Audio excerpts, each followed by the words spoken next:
was like, I want to find my power through the collapse because there's so much sorrow and so much grief that I would hit and my muscles would just boom, go into a freeze. And so finally through enough breathing, like I found this return of my life force energy and I pushed him across the room and you were pushing back and there were other men pushing back. To the degree I pushed him so far across the room that I thought you guys were fucking with me. It was an unbelievable amount of power that I found through this collapse that had been there in my body almost my whole life.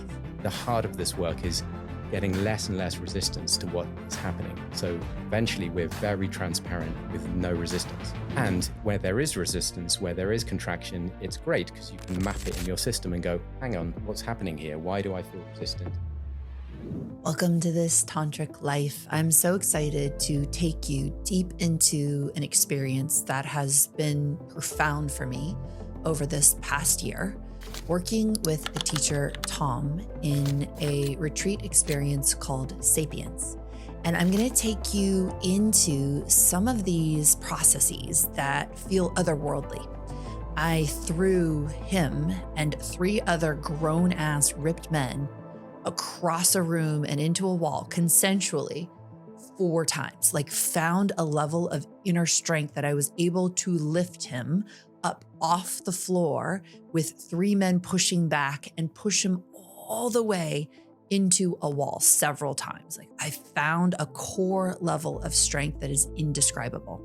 I was going to talk about how I healed really deep parts of pre-verbal trauma from when I was an infant and needed things and longed for things and how I got held in a way that I've never been held before. We're also going to talk about how in the course of struggling with my health. So if you've been listening, probably know that I've been through a long-term struggle over this last year with fatigue and malaise after a bout of COVID. And one of the final pieces in my healing journey has been an entity removal, where Tom really recognized a deep entity that had come in, that I had invited in at a very young age that attached to my trauma. And I'm going to walk you through what that was like for me, the removal process, and it's been a full reset for my health and my energy.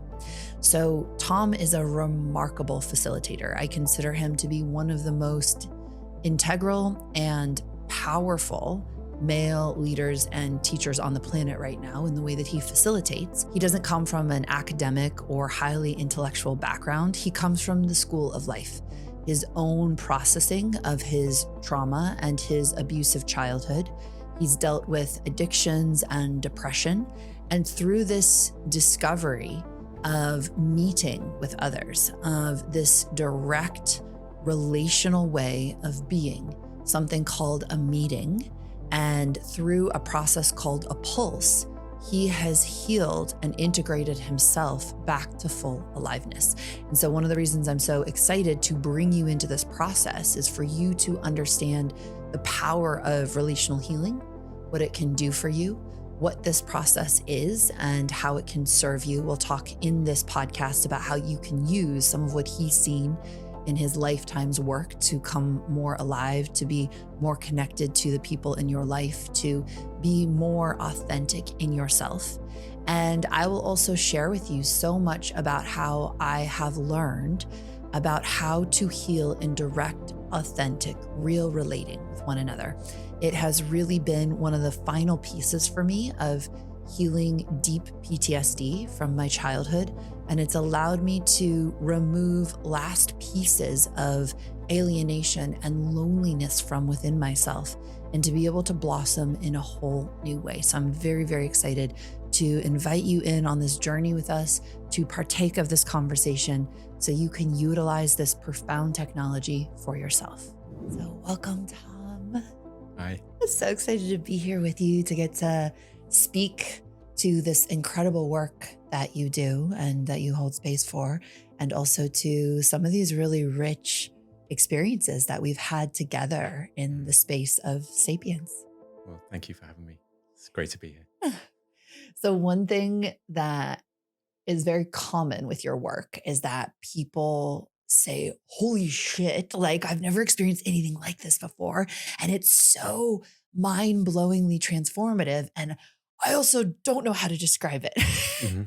So we're going to endeavor to share about what this work is and what it can do. And for you listening, I'm just so excited to unpack some avenues of transformation, some possibilities for healing, for awakening, for human potential that maybe you've never considered before.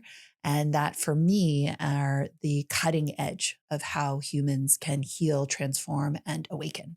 So your work is built off of this concept of having a meeting. Hmm. Would you like to describe what is a meeting? Yeah, good question. A meeting is just a way of being with oneself, first of all, what is happening in one's own system. So, what is alive, what is true. So, orientating around authenticity and truth as far as possible, and then bringing that into connection with another. So, what is here between us? What is wanting to be realized or wanting to be enlivened between us? And taking the time. So, we're so busy, we're so quick often that we conclude a lot. We decide, oh, I'm analyzing you and therefore I understand what's happening for you. Or I'm concluding myself like I'm feeling this, I'm feeling one thing or another thing. And so a meeting is opening to the possibility that we don't know and we're curious together of what is here. So it could be anything, but particularly it's a somatic invitation. So what do our bodies want to do in relation to, first of all, to our own truth and to each other? And then deepening into that. And it could be anything at all, because we tend to act in certain frequencies. We have well worn patterns of behavior and ways of thinking, which are quite limited. And when we dilate that, there's a whole realm of possibilities that we can act into, be into, live into that are far more dynamic than we've afforded ourselves. And so we can explore this with someone else. And this can be a full range of emotional expression, of articulation, of honoring ourselves. So it could be anger, it can be sadness and joy and sexuality. It can be many, many, many things. You name it, it can be that. And having the courage to connect with another. So meeting each other and recognizing ourselves in the experience of meeting someone else. That makes sense. So, one way I encapsulate that for people is I say, you can't punch anyone in the face, you can't Mhm. bite anyone, and you can't fuck anyone, but you can be fairly sexual and violent, Sure. meaning that there is this permission in the field to explore erotic energy, Mhm. but not go into full penetrative sex. Yeah. There's space in the room to explore physical aggression. Mhm. And I think for some people, it's like, oh, like there's probably a bit of fear, right, around what it would be like to be in a space that allows for that space to unfold. And one of the things that I love about the Sapience work that you're doing is it reminds me of jungle tantra that I did back in Asia, living with an Indian guru in the jungle. And what we were taught then was that all of the spiritual techniques and practices were designed to ultimately get you into a liberated state of expression. Mhm. But we forget that. I think most of us get lost in the asana sequence or lost in the process of meditation or lost in the technique of breath work. And we forget sometimes that the whole point was to move into liberation. Mhm. And when you talk about a meeting, for me, the difference is like we're looking at each other right now, right? And so if I'm not meeting you, I'm much more self conscious right now. Like, what is Tom thinking of me? Does he find me attractive? How's this conversation going? I'm like, are you uncomfortable right now? Are you having a good time? Right? Maybe I'm like self-conscious about what everybody's thinking of us. But when I come into a meeting with you, it's like I shift out of that very self-conscious pattern of thinking and I feel what's here. And as soon as I do that, I actually feel right now in this moment, this burst of love for you. There's like a life force energy that's here. And if I was going to open a meeting with you in this moment, I would probably run into your arms and like hug you. And that doesn't have to, like a meeting can be any flavor of energy. I just wanted to give an example of how we're usually meeting each other, which is kind of a calculating, mind-based, oh my gosh, Mhm. feeling. And a meeting to me is to actually shift much more into the animal body.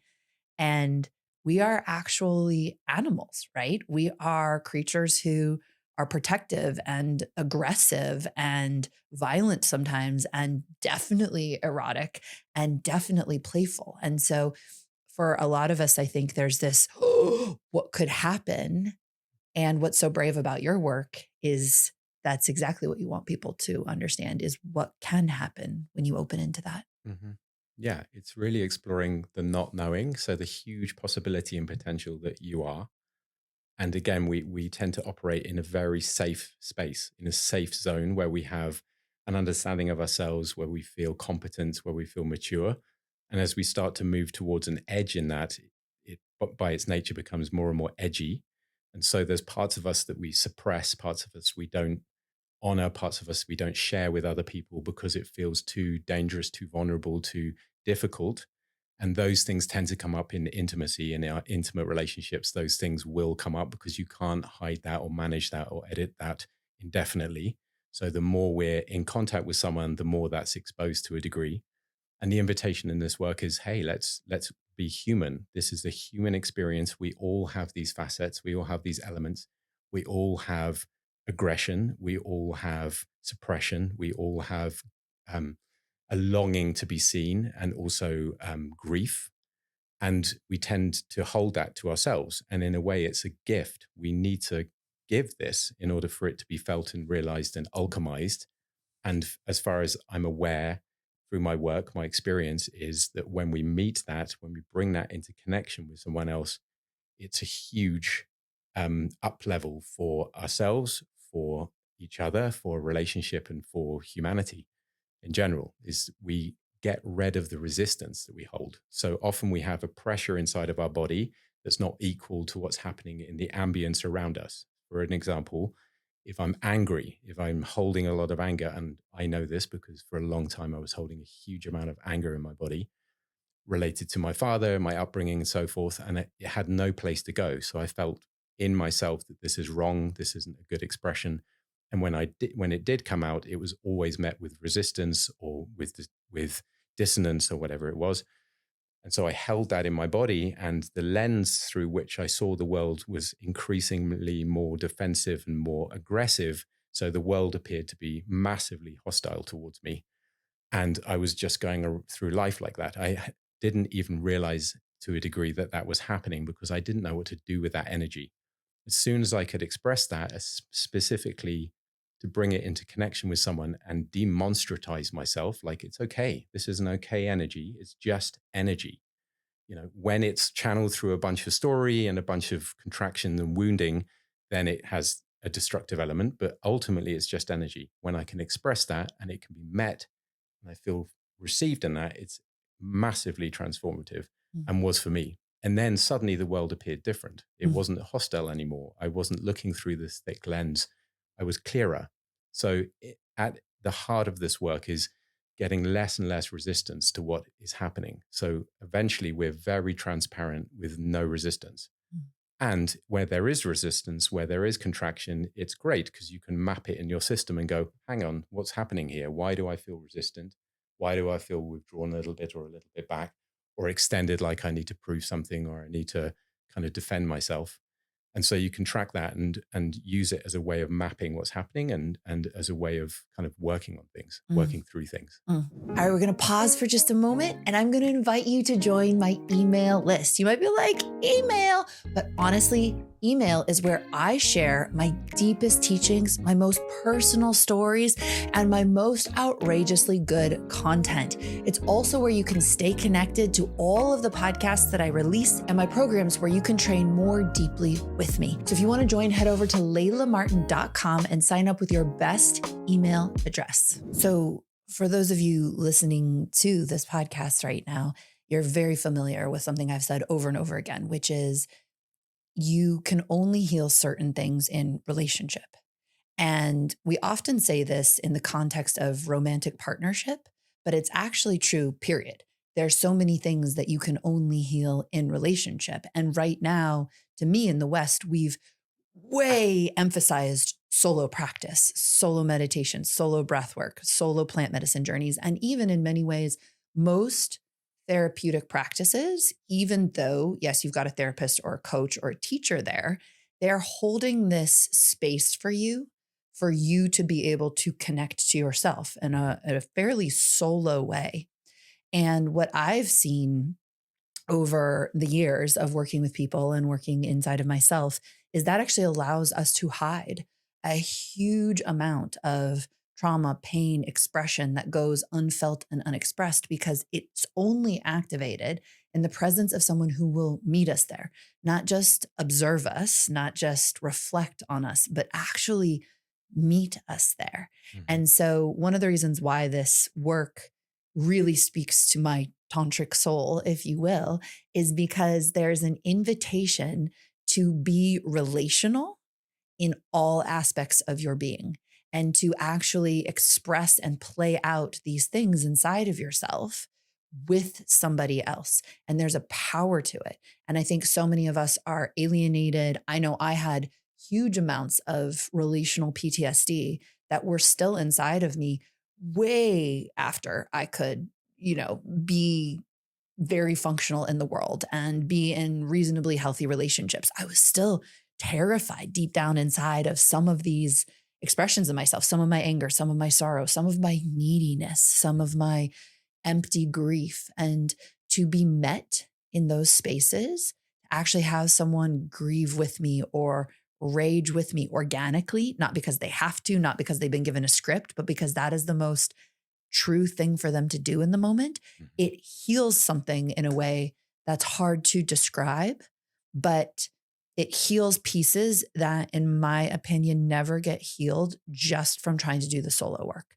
And so there's a real power in that. And the other thing that's amazing about this work is most of the time we're being trained into being a certain way, being more peaceful, being more integrated, being more loving, being more spiritual, whatever that is. And I love that this space in Sapiens and the way that you hold space, you really encourage disintegration, meaning show me the parts that are messy, show us, bring yourself as you are. And I love that so much because I feel like we've got a whole society that's geared towards integrate, integrate, integrate, be the most functional version of yourself. And where do we get to go to show people the sides of ourselves that are broken, that are tired, that want to just, for me, lie in the fetal position on the floor staring at the wall, right? Mhm. And so where did those parts of us get to be met, get to be seen, get to be recognized? And this space that you've created, they're respected, where we're not just trying to be the best version of ourselves all the time. We're actually our very human expression. Sometimes we're our very elevated, sublime expression. It's like anything and everything. And we pay lip service to that in healing modalities, but we don't always fully express it. Right. And we say everything is one, but then we're terrified of actually expressing the fullness of our human range. And if everything really is one, why would that be such a problem? Mhm. Yeah, completely.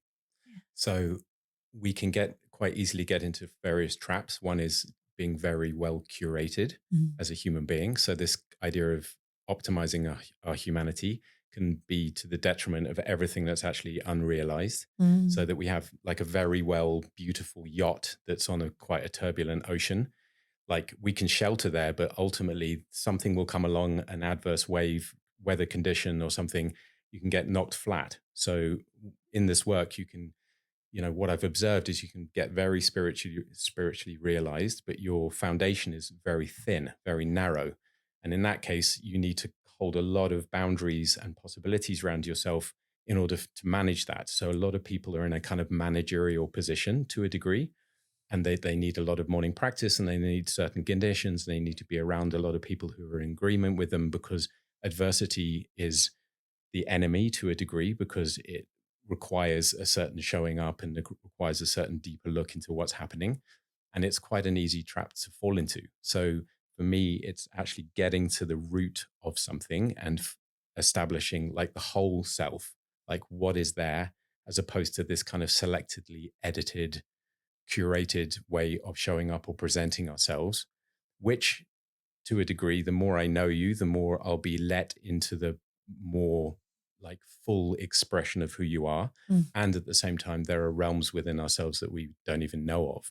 Yeah. There are landscapes that we have never traversed. Yeah. And it's very, for me, it's like the spiritual journey is about a deeper and deeper inquiry into yourself, Yeah. so that we can clear the lens to a degree where we can get clearer and clearer and clearer on what we're actually observing, what we're actually in. What is this? Yeah. Like, it's a very mysterious proposition for me anyway. And for years, I was seeing this the way I was as opposed to what it is. And the kind of clearer I've become, the more I can see in that sense. And I'm not talking about looking, I'm talking about the full, using the whole mechanism Yeah. that I've been afforded, which is an extreme privilege, that we have this exceptional capacity cognitively. We have this amazing emotional temperance and capacity to emote. We have this incredible physical body, and we have an incredible nervous system and energetic field. And to bring all of that into a unified way of relating brings up a whole host of contractions and things that ultimately we need to work through if we're true to the experience. And that affords us a massive amount of liberation, And when we talk about oneness, it's quite easy to drop that word into conversation and into proposition and things like this. But that is a very profound, difficult negotiation with everything. And, we can get in a position where to be able to fully realize that's a very long project to a degree. And we can certainly have moments where it's like, wow, dropping into that thing. But I don't know whether it's actually sustainable to live from there. And so sometimes we need to feel our separation, our individuality, that we're an individual. We cannot be divided. I'm an individual, you're an individual.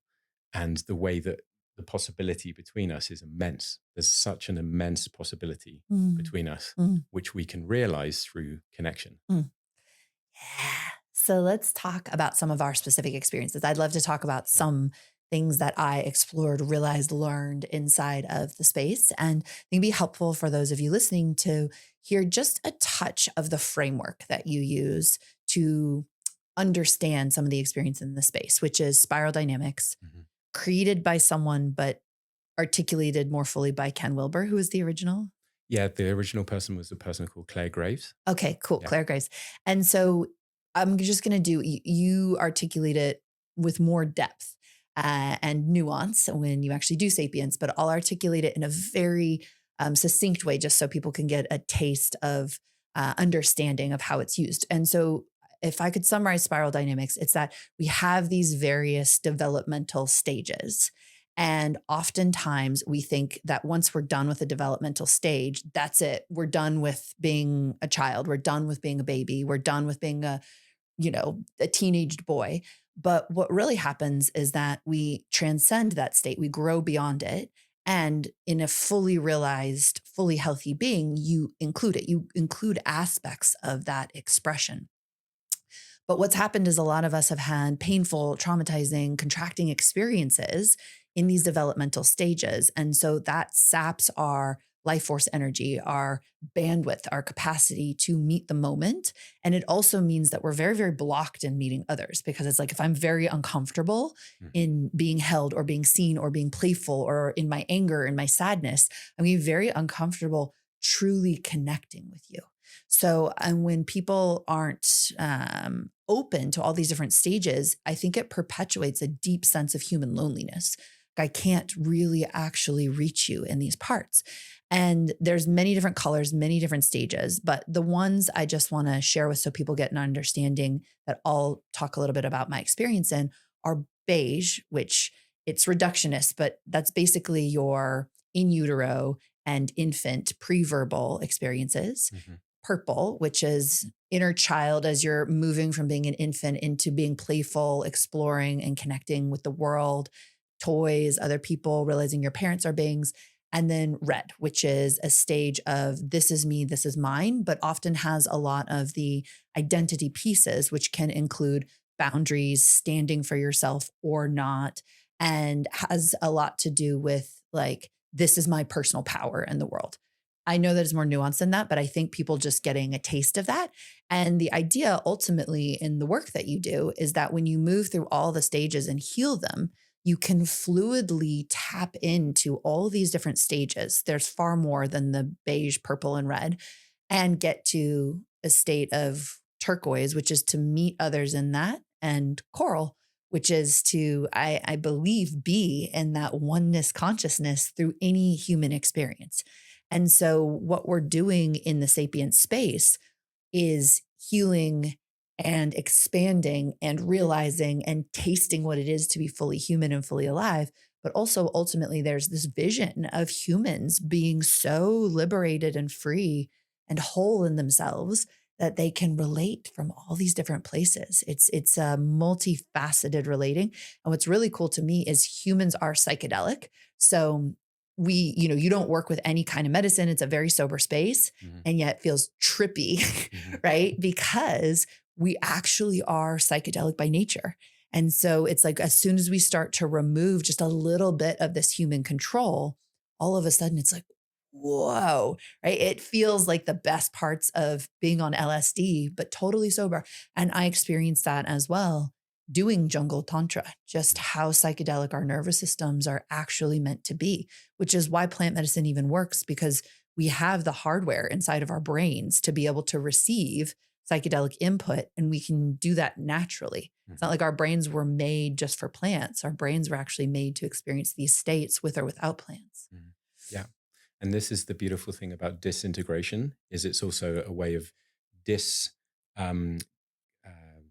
deconditioning ourselves to what we've become assimilated to. Yeah. So we're so conditioned to this. We're so conditioned to this that it doesn't appear that extraordinary anymore. That's why psychedelics, for example, remove that filter, and you're like suddenly fascinated infinitely by the flowers for hours and hours and hours. But it's always there. It's not showing you anything that's not there. Yeah. It's showing you something that's always there. Yeah. And this is this work as well, is that when we start to disintegrate, we start to look at facets of ourselves and open up our system more to the multi-dimensional aspect of what it is to be alive. And that's when the spiral becomes dynamic in its very nature. Yeah. And so setting a strong foundation for this is super important, which is working at the primary level of beige, which a lot of people have contractions around, whether that's to do with something that was unfavorable that happened to them when they were an infant. Like it could just be something like being dropped or having a loud bang. Like proportionally to a baby, that can be everything, can be massive, or something around neglect. So not being fully engaged with as a child. So my experience as a baby was being ignored to a degree by my mother because she associated the pain of giving birth to me, because she was denied an epidural. She associated that with me. So she found it very difficult to bond with me for the first 8 months of my life. And as a consequence, I had and still have, I'm still working through this, my nervous system, this kind of hardwire around rejection, which feels like life or death. So then my nervous system gets triggered into this, and I get this kind of desperate baby comes forward in me, where my capacity to articulate and cognitize and objectify what's happening becomes very, very tiny at that point. So the real estate of my established safety gets very, very, very small. And I'm literally dropping in age very rapidly to a pre-language state, what we call a pre-language state. So anything sub 2 years old. So in working with that, we can establish more capacity to be way more generative in terms of our established foundation. And then we can, on top of that, once that's more established, then we can build more complex structures on top of that and be way more dynamic in the way that we are, because we're not falling into these propositions of, is it okay? Am I welcome? Am I lovable? Can I trust?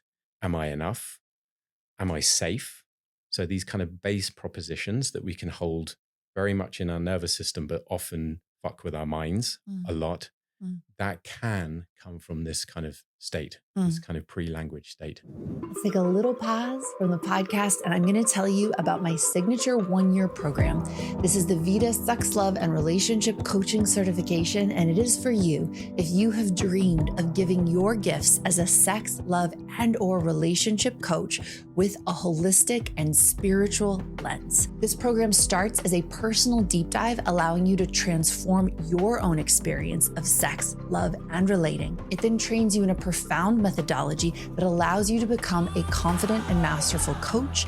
And it trains you in business skills so that you can effectively sell your coaching packages to high-end clients in a way that feels heart-centered and filled with soul. If you want to have a lifestyle that you are super excited about, create your own work hours, and have a meaningful impact in the world, go to laylamartin.com/VITA coaching. That's VITA, laylamartin.com/VITA coaching.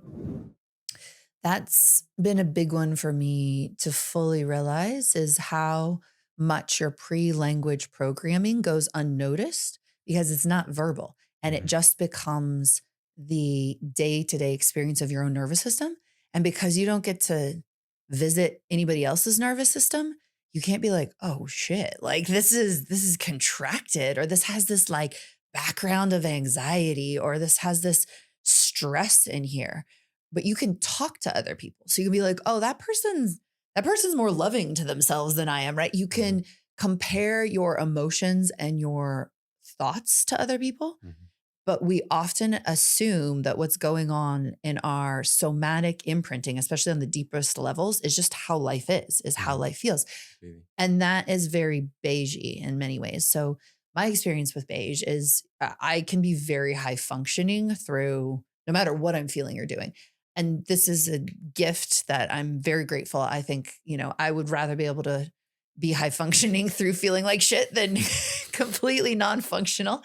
But what was so powerful for me in this space was to just crawl onto the floor and be someone who can get it together whenever I need to, and finally have the space to just feel like I did when I was a baby. Because my dad came home, my dad and my mom intentionally got pregnant with me in their 20s. And then my dad came home right after I was born and was like, I don't love you. I've been cheating on you. I want to leave. My mom was young and scared, so she tried to make it work. And then when he left, she was a single mom in the 80s. So I just got passed around. She had to go to work to be able to support me. And so I was with a lot of strangers. I didn't have my mother when I was very young. And my aunt told me once that when my dad was around, she remembers me being a baby with a food tray, and I knocked a piece of banana off and he screamed at me so much that I just froze. So it's like all of these experiences before I ever even had words. And it sounds so simple, and yet it rarely happens, that I got to go back to that level of fragility and innocence and pre-verbal existence and be held. So one of your team members, Brigitte, has this specialty for holding humans amazing. That have become babies. And she held me for hours and hours and hours. And at first, and this is such a pre-verbal thing, something would start to hurt in my body. And I'd be so terrified that I was going to get abandoned. Like if I moved or asked for the blanket to be different or like did anything or like breathed too much, I was going to get abandoned. So I would literally sit there with my arm like burning and falling asleep with a human who all she wanted to do was hold me. Like she was so there. And it's these pre-verbal things. It was like, no, you're going to get dropped. You're going to get abandoned. And it took, I think, probably almost 2 days of being held in this way before something inside me softened. And I was like, oh, like it's safe to be held on that level and to receive that level of love. And something shifted in my nervous system where I had the experience of trust that I would be fed if I needed food, that I'd be warmed if I needed warmth, that I'd be loved if I required love. And I knew rest, like true, timeless, eternal rest in a way that I'd never known before. And I can now, I like fell in love with yoga nidras. Before I was like, all this relaxation shit. Like, and I sleep really well. Like I've slept well my whole life. So I've never really struggled with it. All of a sudden I was like, oh, relaxation is the best. My nervous system had never known what it was like to just trust the moment. So I was still carrying this baby trauma of God knows what cribs I was screaming in or where my mother was or who was going to come and yell at me. It wasn't a universe that could be trusted.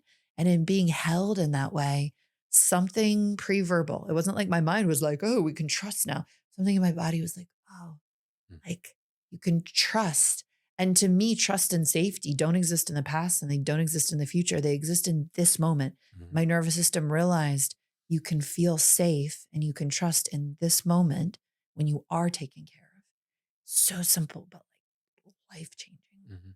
Yeah, yeah. This is the deception around the simplicity of this. It appears to be too simple in a Mm, way. So our mm, ego doesn't like it because we want complexity to a degree. We want a practice or a methodology. And ultimately, actually, just getting an imprint from a regulated nervous system and over time, because anything in beige requires a lot of time. It's not that we can kind of have a meeting that lasts an hour and suddenly you have a new imprint on your nervous system, because as you experience, what comes up for you are all of the resistances where the nervous system cannot settle, all of the contractions and points where you've kind of gathered it or held it or are using it to scan, like, am I safe? Is this okay? Who's safer and who's not safe in the room? Whatever your experience was in that. So the nervous system will fight to a degree, and as you experienced after a couple of days, suddenly there's a deeper drop into something which opens the possibility of, oh, what is this? Like uncovering mm, something like, oh my god, I've never experienced this before. Because if the nervous system is always on, and to a degree, I think yours was, mm, then we don't know what that feels like. So we tend to orientate towards also people that their nervous system is on because it feels familiar to us. mm. When it's not familiar, then it can feel actually can feel boring. Yeah, Boring. boring. Like, wow, there's no, where's the spark in this? Where's the Yeah. energized part of this? But ultimately being able to drop into that, just having that imprint, which can be radical for the nervous system Mm, because, yes, you probably slept at night because you were potentially exhausted by all of the effort that it took for you to keep your head above water in a very established way, in a very high functioning way. Like, you were very high functioning. And at the same time, underneath the surface, maybe you were kicking to stay at that level. Your nervous system was constantly like stimulated in some sense. And that's very profound fuel, but also it's incredibly tiring. So, yeah. I mean, that's how my nervous system felt. And I've always just been really good at sleeping. my, right. my parents joke that my mom and my stepdad that I would sleep at like Who concerts and Rolling Stone concerts when I Okay. was a kid, like Wow. underneath the chairs and stuff. But I'm curious for those of you as you're listening to this to feel what your response is to this proposition of going into your baby self and being held for hours. Mhm. Does that feel terrifying, icky, right? For some people, it's like, get away. That sounds like the worst thing ever. Does that feel so delicious? Like all I want to do is be held and not have to worry about anything. Mhm. Maybe it feels neutral, but really tuning into that of what that feels like for that part of you to let itself be held and held in a timeless way by someone who's like, I'm not going anywhere. Mhm. There's nowhere to be. I'm just here with you. Mhm. Yeah. And then I invite you to also feel what would our planet feel like if every person got held like that as a baby or at least got to be able to reset as an adult, like let themselves be held and cry out whatever tears maybe they need to cry out or push away, however long they need to push away to finally come back to that human state that we all have, which is like, oh, I want to be held. Mhm. I want to be safe. I want to know I belong, Mhm. even if I make like a weird throat noise or have to move my hand. Yeah, exactly as you are. Yeah. And that's the beautiful thing around the unconditional part of love, Yeah. that we long for that. And a lot of us didn't have that because our mothers were human beings. Yeah. They had conditions. They had conditions that were adverse, that they were imbued in, that had influence on them, and that influenced the way that they were interacting with us. So, but there's a sense that the possibility is a little bit out of our reach, and that belongs to us as a human experience, Yeah. as our birthright in a way, is the unconditional loving of us exactly fresh out of the box who we are. Yeah. And unconditional somatic connection, right? Like you talk about like tribes strap a baby on their chest, Mm-hmm. right? That baby has unconditional somatic connection. It's just like somebody's here, somebody's got me. I am held, I am loved, right?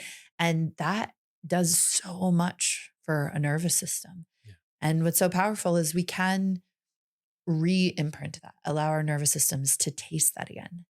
So I'd love to talk about two other experiences that I had. One is a reclamation of my power, in which I threw you against a wall several times. Let's dive into that. And then a removal of a long-standing gnarly entity that I had inside of my system, because you can do so much in this space. So I'd love for people to just get a taste of a little bit more of what can be experienced. Sure. But first, if you'd like some sex magic, let's Give do it a a little go. sex magic break.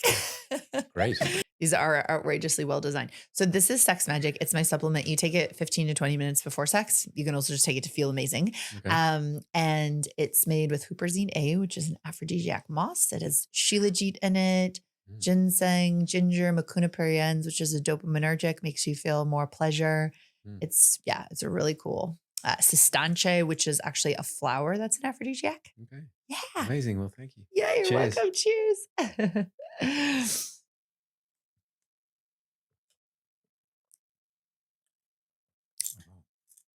Yeah. Like that. Yeah. It's got no sugar in it, and the color comes from beets. Good flavor, complex. Yeah. Great. Thank you.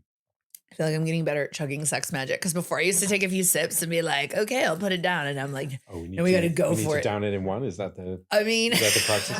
Look, we get back into the conversation. We forget about it. Okay. I'll be more involved. Did they say that in Britain? Get involved. Mm-hmm. Okay. Yeah.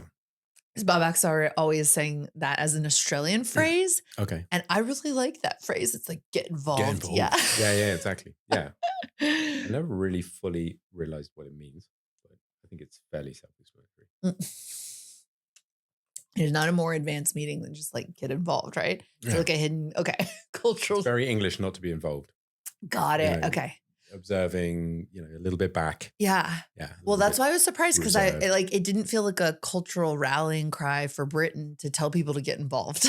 Right. Like I thought it was kind of like, actually, stay out of it. Sure. It's more like a deep aspiration beyond the current capacity, I would say, in terms of Englishness. Got it. But I think British people generally are maturing. Okay. In a good way, not in a kind of more stiff way. Totally. Loosening. But I haven't really been involved in that culture for quite a while, so it's a little bit of a mystery to me too.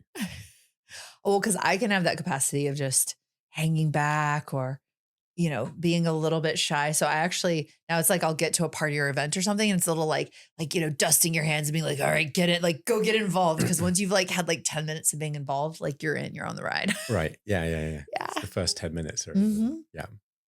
Another one. Okay. So let's talk about what was a reclamation in red for me. And what was noteworthy about this retreat is that when you presented the different colors of spiral dynamics, I was like, I've got red handled. Okay. My mom taught me to be very red, very powerful, very assertive. Nobody would look at me and be like, that woman doesn't have enough power or assertiveness inside of her. Mm-hmm. But inside of the different pulses where you're open to having meetings, people were kicking my ass, like in wrestling matches. This is all consensual, playful, fun. But women half my size who do not lift weights were pummeling me to the ground, and everyone would be like, fight back, Layla. I was like, what is happening? I just was could not find my power. And when I really tuned into it, I was like, oh, wow, underneath this show of anger or assertiveness or kind of mental power, there's an actual collapse going on. Someone's trying to wrestle me and I'm just collapsing and I can't fight back. And I recognized that as a trauma pattern in my body, and how often I had felt this kind of it's like a giving up physical energy. It's actually dangerous to have that. I almost couldn't protect myself physically. And I knew that I had it from a long time ago because when I was 20, I actually did a self-defense course. And when I was trying to learn self-defense, I would collapse and they would just yell at me to the instructors to get up, to fight back. And I was having a really hard time. And so at the end of the retreat, we were given an opportunity to work on something that we wanted to address that hadn't been addressed in the space.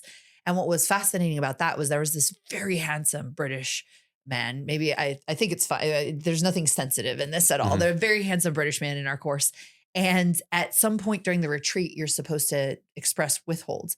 And I was having this like very, I can't believe I feel this way. Oh my God. And I went up to him and I was like, I really want you to like me. like, I just really want you to like me. And I don't usually feel that way with people. And it feels very vulnerable and insecure to say that, but it's true. And for most of the retreat, he kind of didn't really give me the time of day. Like he didn't interact with me. He didn't socialize with me, anything. And at the very end, he was like, I will stand for you to find your red. Like, I want to stand for you Mm. in this experience.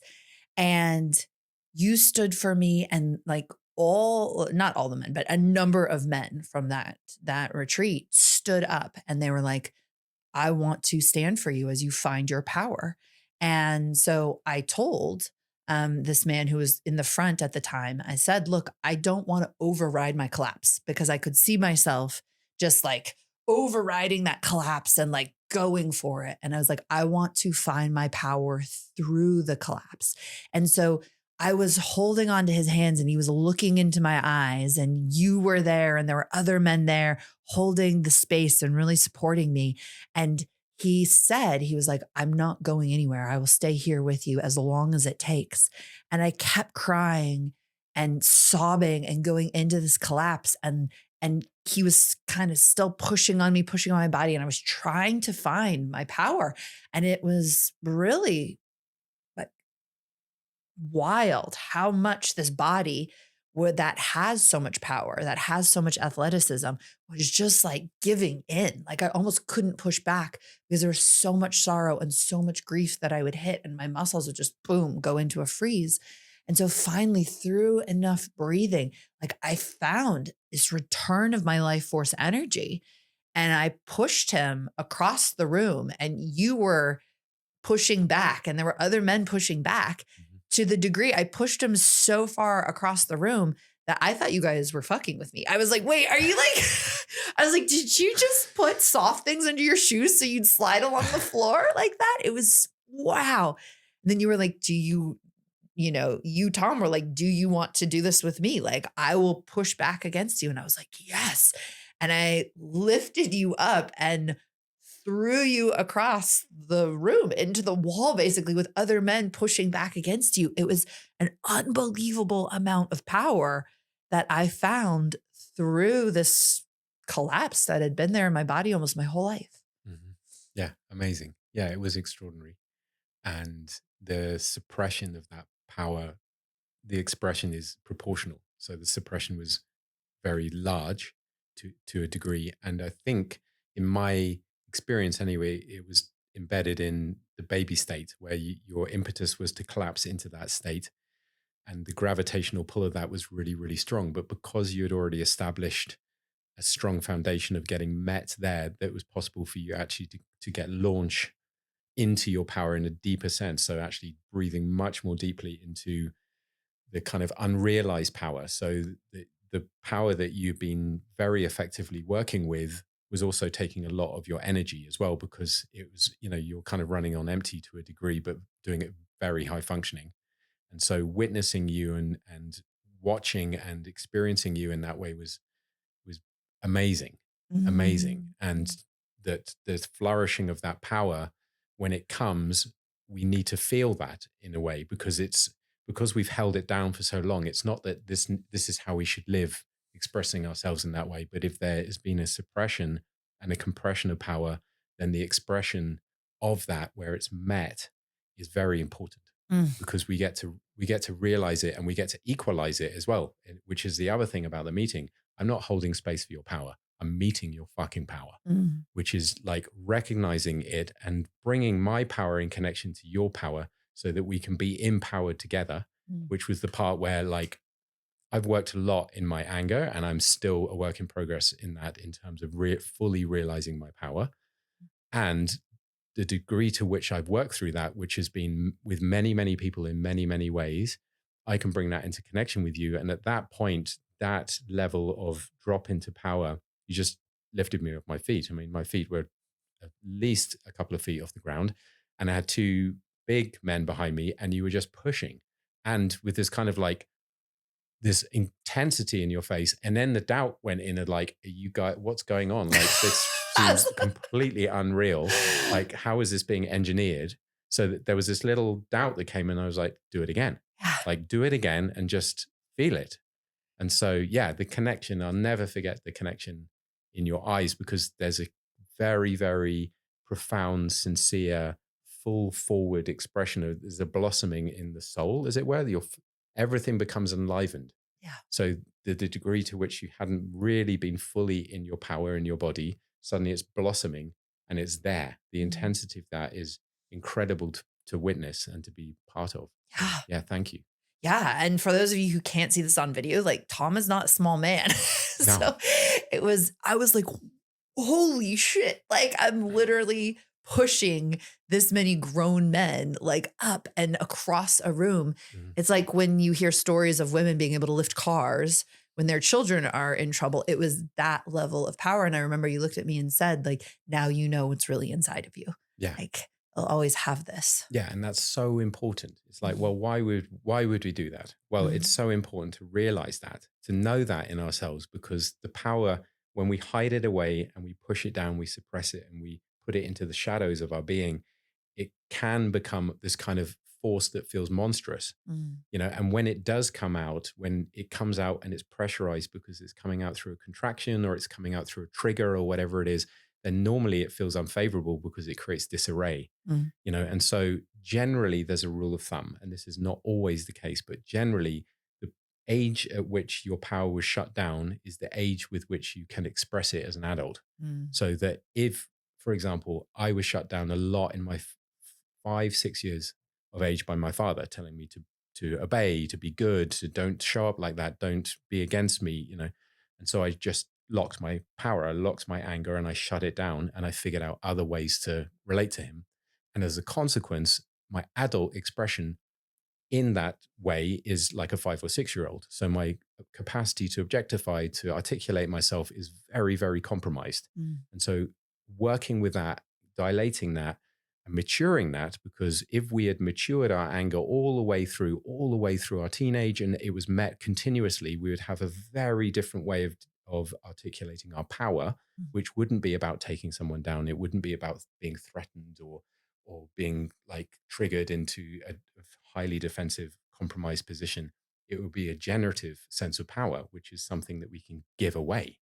It's a manifestation. We manifest something into our body that we then can give, which is massively important in this day and age. Hugely important. We need to be more realized in our power for things and not against things, especially in ourselves, because we fear our power. So you tasting that capacity in yourself, it's like, wow, I know that's possible. I can draw on that energy. It's there. It's like having the imprint from your nervous system when you felt safe. Same thing. I can feel my power. I felt my power. I have an imprint of my power. And now I can orientate around that. It's like there's gravity that sucks us to the moment where we're most stuck. So there's like, you know, this phrase of be an adult in relationships, be an adult in this conflict, be an adult when someone in customer service is being super irrational. And why is it so hard to be an adult? Because I think all of us would like to. It's when that gravitational force just sucks you back into, it's almost like a time warp. And you're that part of you that's still holding the wounding, still holding the pain, still holding the story. And so what's so cool in this space is getting to really work out that emotional charge and those kinks so that there's not such a suck anymore. You actually can be an adult, which is, I mean, so much of what the planet needs, right? Like those, we're able to have happy inner children, well-fed, well-nourished, well-headed inner babies. But also because of that, we can show up like adults when we need to. Yeah. And reintegrating those parts of ourselves. Yeah. You know, and this is really important. The quality around what these what this Mm, is it's pockets of information, pockets of energy that are holding information. And mm, when we open those pockets of energy, then the information is available to us. Pre that, they were just mysterious contractions inside of us that we kind of danced around. And mm, sometimes they would open on their own, but we had no control over them. We had no agency over that at all. mm, And the energetic and the information that there was not available to us. mm, And the subconscious part is a huge, massive gathering system, and the mm, conscious part is a filter. So the more we can feel into that, the more information we have, the more capacity we have to be able to fully realize ourselves. mm. Yeah. This is sex magic, and it's designed to basically make your body feel more glittery, more turned on. It's got all kinds of amazing herbs in it. It's sweetened with monk fruit. It's colored with beetroot. It's got this beautiful combination of saffron in it and shilajit and all kinds of activating things, dopaminergics that make your body feel more pleasure. It's really powerful. Oh, and Hooperzine A, which is a new tropic moss. That was like the thing we were the most proud of. We were like, we put so many herbs in it and it actually tastes good. Feel deeper arousal and heightened sensitivity in as little as 30 minutes. Try it now at shopmood.com. And so many magical things happen in the space. There was a woman and she went through a whole process, and I barely knew her. I'd had very few connections, and I ended up supporting her in this massive purge and then holding her as she went into these like deep states of ecstatic orgasmic bliss. And it was so profound, and a lot of people were really touched by that moment. And she told me afterwards at the very end when we were all saying goodbye, she was like, I would like to tell you that I'm in your VITA coaching program. Wow. But what I loved was that we almost completely expressed the signature of that, like the energetic signature of that work, Mhm. which is to process your trauma and to let go of the stuck energy and to reclaim eros and beauty and bliss and pleasure. And she was doing it through generations of pain. And it was so potent that with no conscious intention. Like I had no intention in that pulse. I didn't know who she was. I had no connection to her. It's like we enacted this energy because that's what's true. Like this truth emerges in the space Mhm. that's beyond anything that you could ever understand. Yeah. Yeah. And that's the really powerful thing about this space by design Mm, is that everything is emergent. So mm, nothing is prescribed, especially when the pulse is open, when we're in that space. I'm not leading people kind of like, oh, this way, we're all going to do this together. We're all going to get into anger or we're going to go to sadness or whatever it is. It's like, no, be absolutely true to what's happening to you, even if it's like mistrust, boredom. Oh, this is bullshit. yeah. Like, okay, that's your truest expression at this point. Mm, Can you bring that into connection? mm, As opposed to the potentiality when one goes into a space, it's like, okay, we're all going to rage. mm, It's like, yeah, for 20% of the room, that's going to be like, oh my God, this is perfect for me right now. mm, For the other people, they'll have to reach for it. For some people, they're really going to have to force it. Like and for some people, it's not going to feel natural at all. They're going to be faking it mm, essentially. And so the quality in this is to go, what is present right now with you? Let's work with that. mm, And in that way, we don't overload the nervous system. It's not like, oh wow, I can see that you're angry or that you're you've got grief or something withheld. I'm going to dig until I find it and expose it. It's like, no, actually, what is present here right now, and using that as a gateway into the experience and opening up what I would call a sacred sequence, which is everybody has a subjective sequence that opens through their experience that leads to a certain outcome. And that's all I'm honoring in that is I'm just attuning to what's happening to you and responding, attuning and responding, and continuing to do that as we kind of like open the book and start to kind of embody the story of Layla. Like, who are you? yeah. Is the interesting thing. What's happening for you? Yeah. I love that you don't try and force yourself deeper Mm, or to find like the deepest thing you can find. Just do what's here. I think a lot of us are terrified of that, of just doing what is here. mhm, And just one other final thing I wanted to share about that red meeting with the men was like afterwards, the way that you all looked at me, it was like this, like joining a band of warriors. And I felt like I understood something about men and how they respect each other through this physicality and through this expression of power. And I realized that without even ever knowing it, I had longed to be seen that way by men. It was so beautiful. It was like let into this like ranks of warriorhood, not because I need to live there all the time, but to know it and taste it. Mhm. And it's interesting the things that you kind of taste or experience because I like longed for like ancient Sparta where I was like, can't we all just like train physically, men, women to be these like citizens of radiant health and like empowered physicality so we can all look at each other of like, I respect you, you Mhm. know? Yeah. God, that'd be great if we all got held like beige babies and then all like found each other as the warriors we are. It's like, Mhm. wow, you can taste these states and be like, these are emergent states, but we could establish them more fully in the human Completely, realms. completely. And very different from like I'm resting into your power Yeah. in terms of like being able to be met in that sense, as opposed to I'm going to meet your power. I'm feeling met in power. We're rising in power together. Yes. Very different feeling. Yeah. Yeah. And then let's talk about my entity removal. So the public relations nice way to say this is it was an entity removal, but I'm a dramatic Catholic, so I called it an exorcism. Nobody had a cross or like It's no holy water. a priestly bearing, but for me, this was one of the most powerful. So many powerful things happened. It's indescribable what can happen inside of the space. But what was really remarkable is that when I would come into your space, I'd get this heavy exhaustion that felt really exacerbated. And it felt like it was always kind of there with me, but it was so intense that I was literally almost like not almost, I was literally just flopping over onto the floor. Mhm. And I was like, what is going on? Like, yes, I'm a little bit tired, but I'm not incapable of standing as a human for an exercise or a process. And it was literally like I would like slump to the floor. Mhm. Yeah. Yeah. And I was observing that in you. Mm, And the first time you came, a similar energy was with you, but it was also your personal stuff around beige, around yeah. needing to go to the floor and collapse into that state to establish the foundation and the safety that you would need to work on this other aspect, which seemed to come more forward in the second experience. Yeah.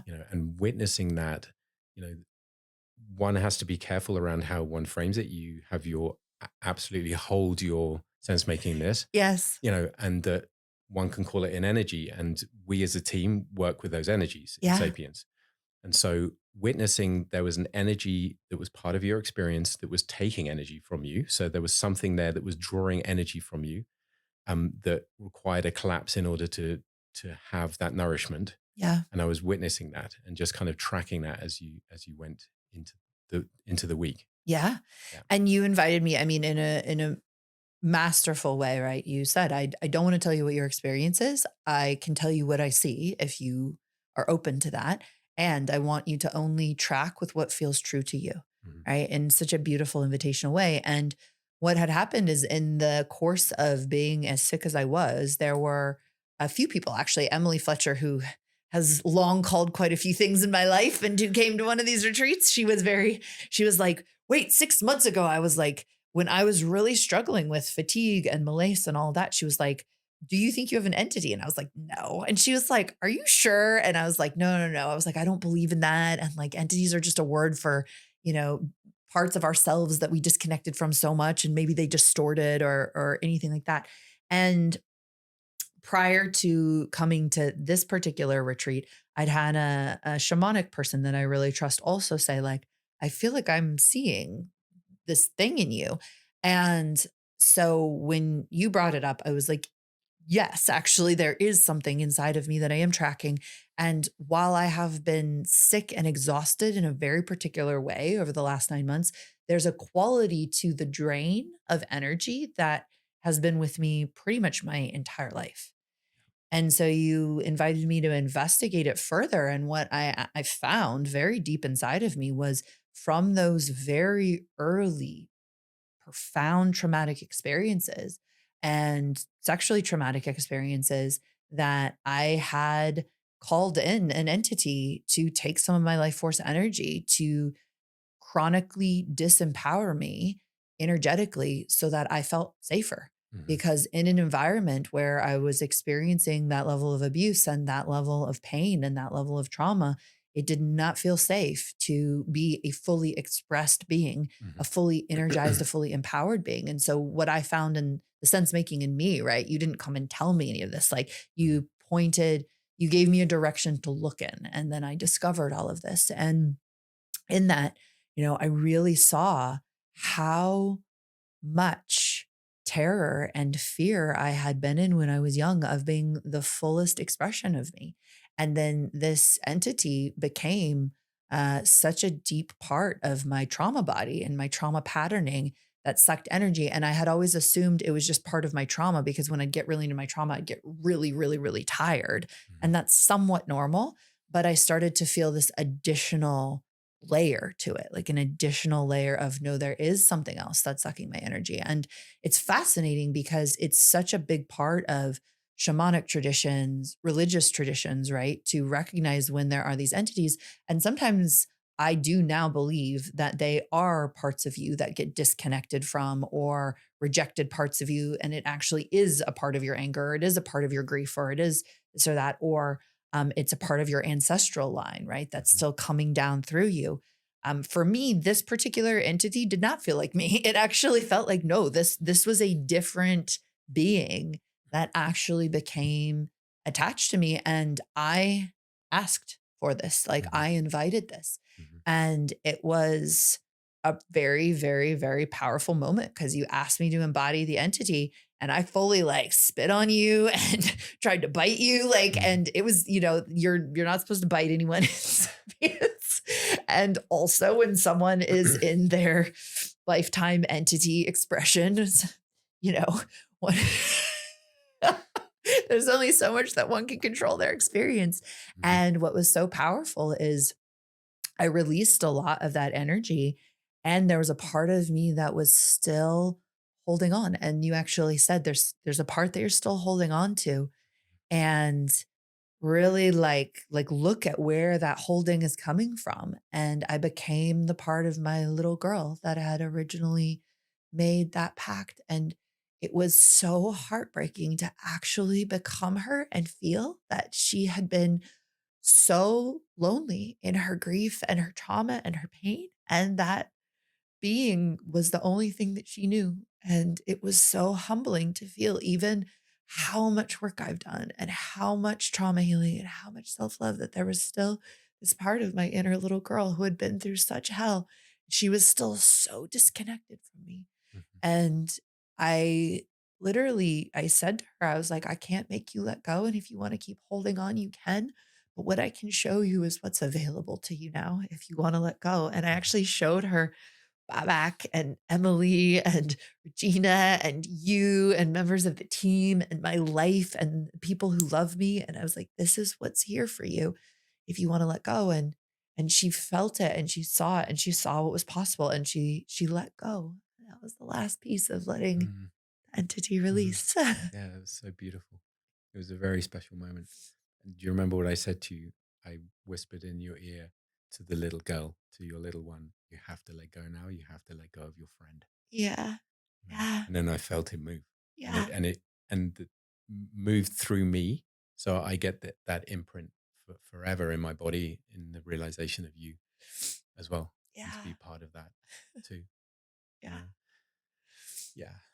I feel like almost a sensitivity and sharing this of just feeling delinquent as a mother to my inner little girl with how Mm, much work I've done that I still didn't feel and protect and understand that part of me that was still in so much pain and mm, still so lonely and so fragmented. And mhm. to get the chance to bring her all the way home was like a lifetime's gift. Yeah, completely. And it's no longer a mediated relationship in terms of this aspect, this part, this piece, this thing that came into your connection with her at a very young age, that one could call it a guardian, for example, that was functional at the time because it protected you. And then over time, as you matured, it didn't.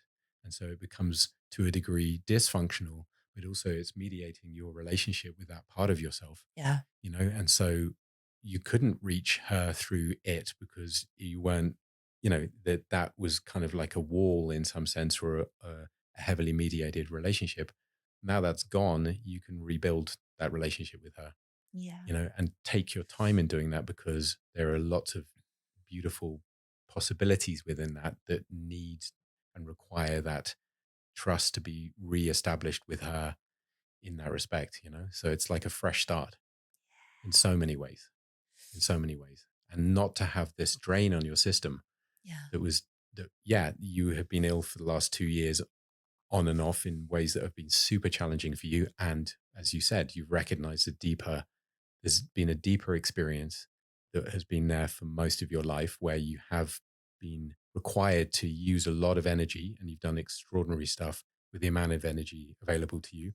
Now you have a ton more energy. Like, you've Mm. got a lot more possibility in your body, because you are the individual now, and this completes. So in many ways, everything you experience now is yours, and it always was, but there was a certain aspect that wasn't. Mm. And this is very hard to navigate with when it's very deeply embedded inside the system as well. There's like the separation of that, what is happening there. Yeah. Yeah. You. Yeah. It's beautiful. Yeah.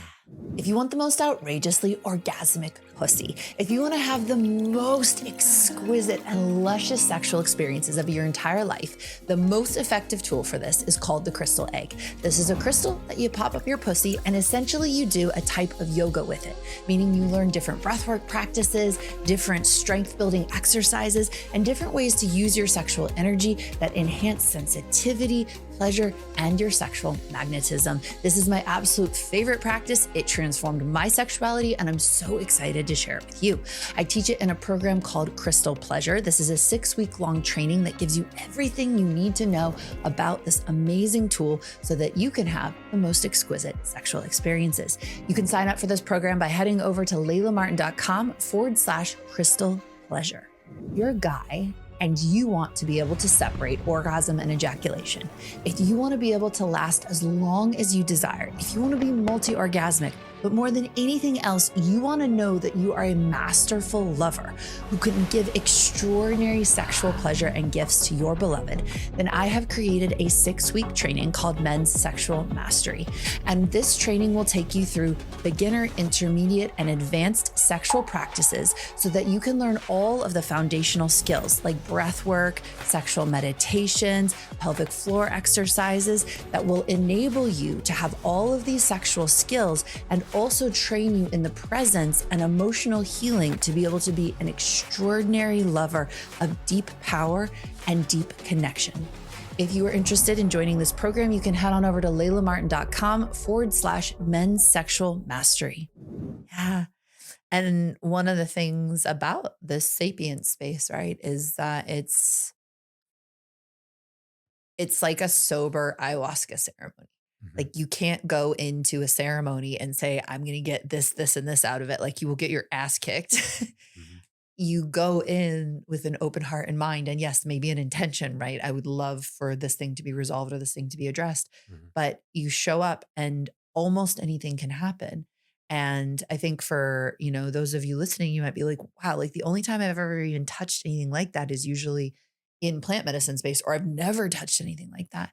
And I think what I want you to really know is that level of magic and that level of healing and that level of immediacy is the human condition.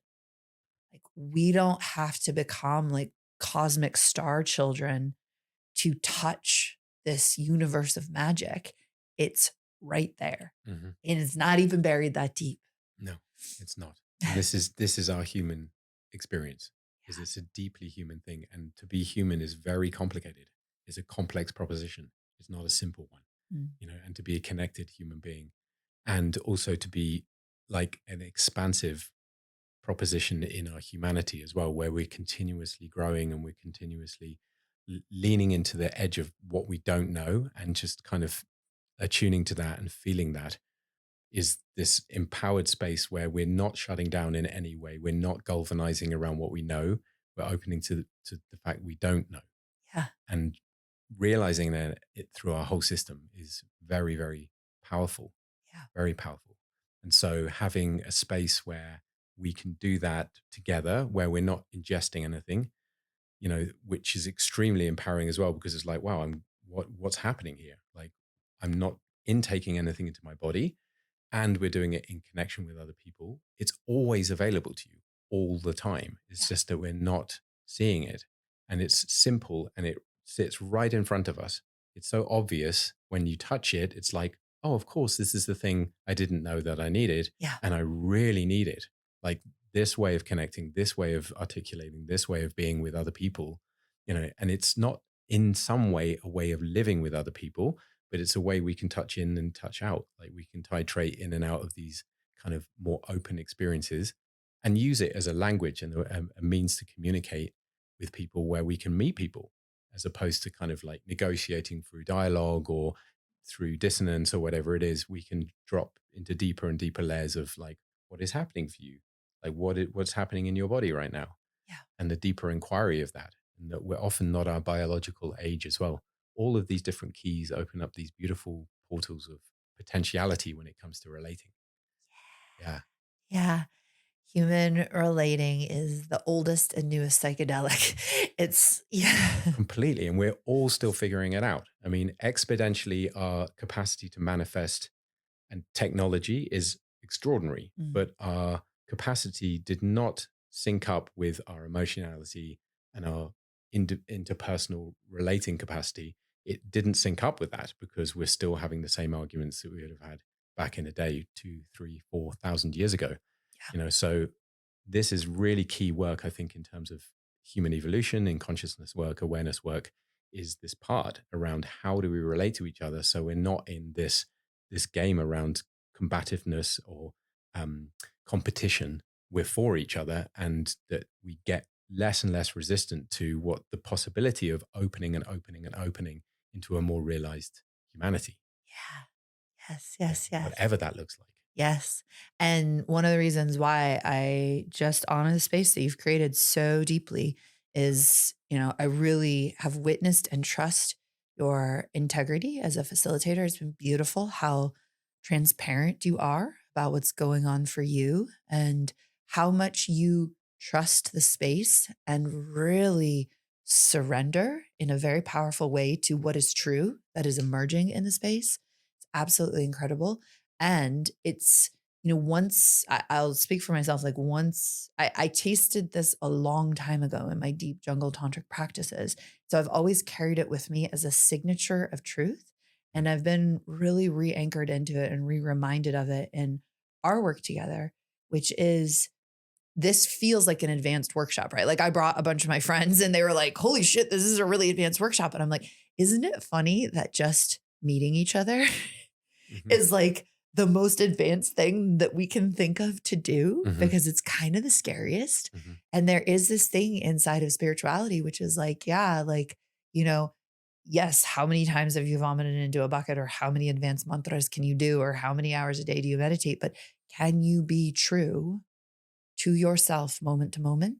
And more than anything else, can you be true with the person in front of you? Hmm. And can you stay connected through all of the human experiences? I think that's something that your work invites so beautifully, which is that trauma doesn't happen from the thing. Trauma happens from all the ways that we disconnect from life and each other because of the thing. And this is like this invitation back into what is it to stay connected through all of the human experience? What happens when you don't go away first from yourself, but then with the person or people in front of you? And this to me, like this, this is God, this is truth. Hmm. Like where else would it be except for right here? Hmm. Yeah, exactly. Yeah, if you want to find God, just look into yourself or into the eyes of another. It's not. It's everywhere, Yeah. streaming through everything all the time. Yes. And the beautiful thing for me is like the way I want to be in this space and create this space is I'm not going to lead you, and this Mm. is very confronting. Is that my invitation is for you to lead you? Yeah. I'll lead me, and we'll see where we end up. I don't have a blueprint or a plan. I'm not a coach. I'm not laying out a kind of step by step guidance system towards something. Yeah. I'm just in a deep inquiry of what is happening right now in this moment. both in myself and in you. And that's the invitation. And that can be very confronting because we're so used to handing over the keys to someone else or leaning into someone else's leadership to a degree, one degree or another. And to have a space where it's like, well, if you do nothing, nothing will happen, Yeah.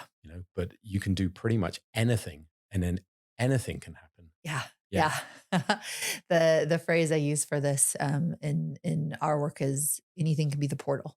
But it's Mhm. very hard for people to trust that because like the great cosmic joke is we're always looking for the thing that we think should be the portal. Mhm. And as long as we're not feeling that thing, it's like, well, the portal's not here. And you're like, no, the portal is anything. It's literally anything. Meaning if you go into it, if you express it, if you ride whatever wave of expression is here, that opens you straight into the pulse of life.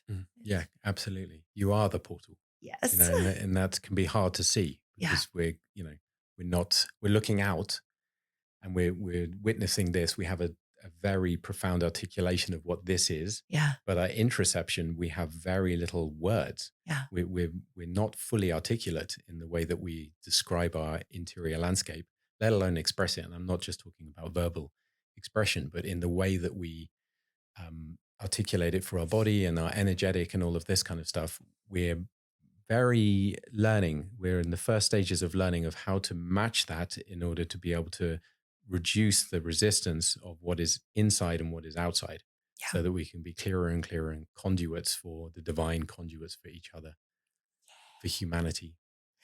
So for someone obviously to deep dive into this work, the invitation would be to work with you in some of these spaces. And we'll be including a way that people can contact you to find out about the spaces that you hold and how they can work with you more deeply.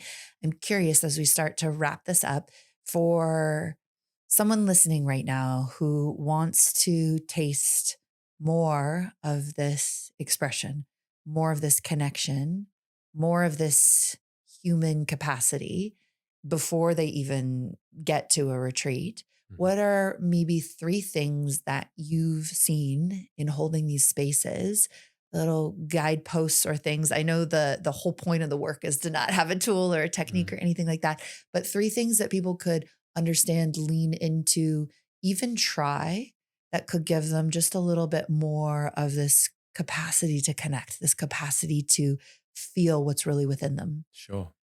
Well, the easiest one would be that a lot of people have lost connection with themselves Mm. and parts of us, especially these pre-verbal states that we assume that, oh, that's done and dusted. Obviously not a baby anymore. And we've adultized ourselves, but we've often forgotten and neglected that part of ourselves. So a simple question of when one feels compromised and unsafe, asking ourselves, how old do I feel on the inside Mm. is a profound question. It feels odd potentially at the time to ask oneself that question, but try it. Mm. Try it because you might hear a little voice coming back saying, I feel 4 Mm. and unsafe. I feel 10 and angry, And so there are parts of us that are crying out, reaching out for attention and connection, and we are not connecting with them. We've forgotten it. So there are bridges that need to be rebuilt because, if you don't trust the world, the first thing is to build trust in yourself. Yeah. If you don't feel like you have a place in the world, you need to come home to yourself first to feel like I'm at home in myself. I'm established in myself. And Mm. then from that sense of safety, other things will become more safe, Mm. for example. And Mm. so that's a very profound technique or it's very simple inquiry and can be done.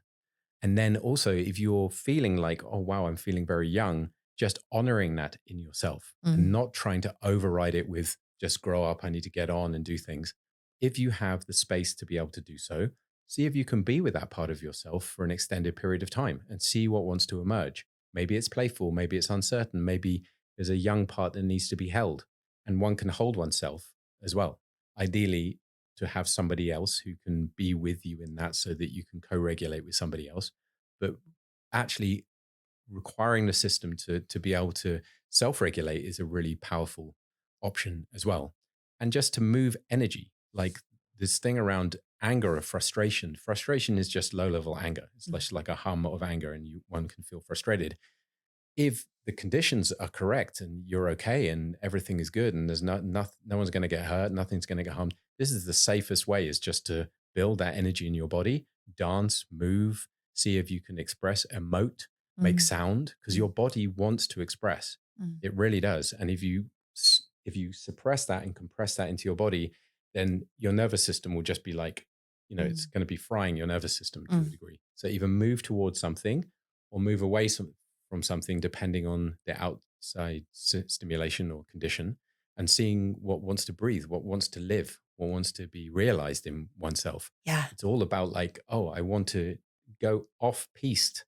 We're so used to these well-worn paths of thinking, of behavior, of ways that we connect, things that I do and do not do. See if you can go off-piste and try something radically different, and in the space of your own, like, why are you walking around and doing things normally, like you would do normally as if you were witnessed when you're on your own? Yeah. Why are you wearing clothes? Like, why? So question yourself and see if you can do something different. I'm always outraged that I have to put on clothes to go to the grocery store. Also with feeling young and letting yourself be young, because part of what you can do in the space is have little stuffed toys when you're young. And for a while I still have this stuffed sheep that I was carrying with me everywhere. And sometimes I'd have it publicly at airports. And I was like, what if people see me who recognize me? And they're like, Layla's got a stuffed toy. And I was like, yes, I have a stuffed sheep. It's like how much we've conditioned ourselves to believe that if we're powerful, high functioning, capable people, we should have left those young parts of us long behind. Yeah. But those young parts of us hold so much magic and so much softness and so much sweetness and so much of the core goodness of what it is to be alive. Completely. So I was like, yeah, I have a sheep. Yeah, own it. Own the sheep. And they also hold so much possibility. Yeah. And to be a human for me is fully dynamic. Yeah. And also very contradictory as well. One can be contradictory. I can be powerful, but I also can be soft and young and feeling uncertain. Yeah. And for some people that can feel like, wow, I don't really know where I can put you. Yeah. It's difficult to know where to orientate around you, because 1 minute you're this and the next minute you're that. And it's not from a reaction. It's from a conscious choice around that. It's an agency that one can hold around being dynamically human. Yeah. And integrated as a human being, which can involve all aspects of you. Yes. From the divine to the dirt, to the derelict, to the everything. Yes. Full range, full spectrum. Thank you so much for holding the flame and the space and the guardianship for this expression of humanity. It means so much to me. And I know it's going to mean so much to so many people. Thank you so much. And thanks for this conversation. It's been really beautiful. Yeah. I look forward to more. Me too.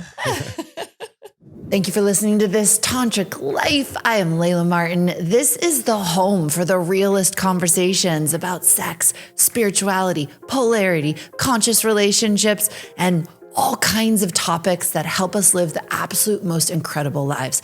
Please check out the next episode. Please go ahead and leave your rating and review on Spotify or Apple or YouTube. It's so helpful when you do that. If you want to stay connected to me, the most helpful supportive thing you can do is to head over to laylamartin.com, sign up with your email address. That connects you to me if you want to study deeper with me, if you want to receive my deeper teachings. I do it predominantly via email. Finally, you can check me out on Instagram at @the Layla Martin. And thank you so much for being here.